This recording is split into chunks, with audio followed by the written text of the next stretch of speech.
Olá, meu nome é Danilo. Dentro do assunto de espectrometria de luminescência molecular, eu vou falar um pouco sobre instrumentos para medir fluorescência e fosforescência. Os instrumentos para medir fotoluminescência são similares aos encontrados nos fotômetros e espectrofotômetros. Quase todos os instrumentos de fluorescência empregam a ótica de duplo feixe.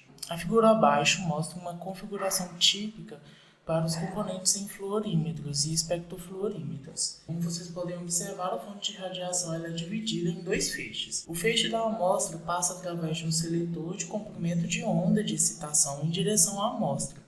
A fluorescência emitida é isolada pelo seletor de comprimento de onda de emissão antes de atingir o transdutor.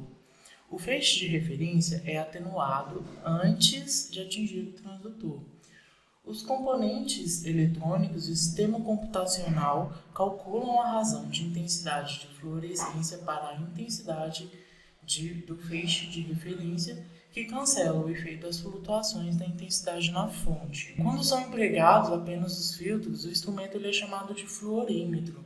E os espectrofluorímetros verdadeiros empregam dois monocromadores para isolar o comprimento de onda. Existem instrumentos que são híbridos, ou seja, eles usam o filtro para selecionar o comprimento de onda de excitação e o monocromador para escolher o comprimento de onda de emissão. Os espectrofluorímetros verdadeiros eles permitem a produção de um espectro tanto de emissão quanto de excitação. Um fato importante sobre a seletividade dos espectrofluorímetros, eles são usados na caracterização eletrônica e estrutural de moléculas e é importante para trabalhos tanto quantitativos quanto qualitativos. A figura ao lado evidencia um espectro de emissão de fluorescência para uma transcena. Esse espectro ele foi feito a 1 ppm em álcool e na parte superior, acima, a gente encontra o espectro de excitação e abaixo a gente encontra o espectro de emissão. Esse espectro ele é obtido mantendo constante o comprimento de onda de excitação,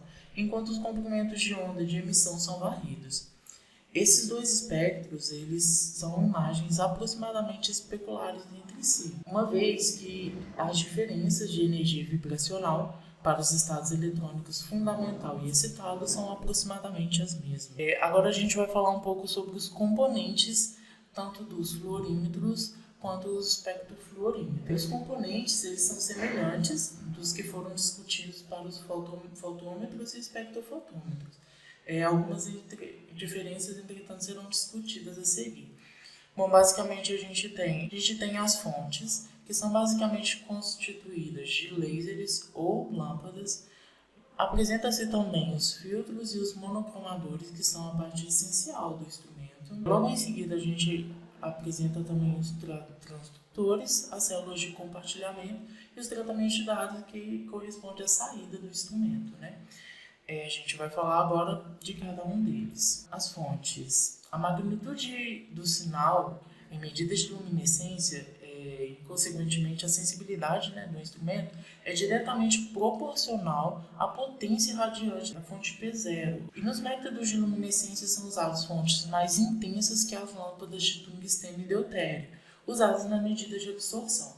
A respeito das lâmpadas, as fontes mais comuns para os fluorímetros de filtro é a lâmpada de vapor de mercúrio de baixa pressão, equipada com uma janela de sílica fundida. Já em espectrofluorímetros, nos quais a fonte de radiação precisa ser contínua, é empregada a lâmpada. Já nos espectrofluorímetros, nos quais a fonte de radiação precisa ser contínua, é empregado a lâmpada de arco de xenônio de alta pressão. É usado também diodos de emissores de luz azuis e em alguns instrumentos um capacitor é descarregado através de uma lâmpada com frequência constante para produzir flashes regularmente espaçados no tempo. Agora a gente vai falar um pouco sobre os lasers. Os mais importantes são os lasers de corantes sintonizáveis, bombeados por um laser de nitrogênio pulsado e laser de Nd:YAG. Esses lasers de comprimento de onda fixa também são utilizados, especialmente nos detectores para cromatografia e eletroforese. Um pequeno comparativo entre os lasers e as lâmpadas A maioria dos espectros fluorímetros usa fonte de lâmpadas por apresentar um menor custo, além de serem mais adequadas para determinar íons e números analíticos. Além disso, a fonte de laser são vantajosas quando as amostras são muito pequenas, como em cromatografia e eletroforese capilar, nos quais a quantidade de amostra é igual ou menor que 1 microlitro. São usadas também em sensoriamento remoto, como na detecção fluorimétricas de radicais de hidroxila na atmosfera ou clorofila na água, por exemplo, e excitação altamente monocromática, que é usado para minimizar os efeitos interferentes fluorescentes. Agora a gente vai falar um pouco sobre os filtros e os monocromadores.